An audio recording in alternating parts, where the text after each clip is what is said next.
If we sell this repair, expect a follow-up video. 2014 Ford Expedition.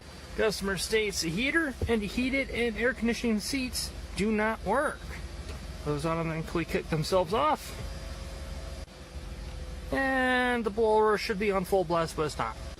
Already checked DTCs, there are none stored, but the DCSM is not responding. I walked all the way to my toolbox to look at my laptop, which I was just literally staring at 10 seconds ago in the truck. Fuse 67. Yes. I know that has power. I just switched the fuse with another one. Still negative. Here's your problem. She's fucked.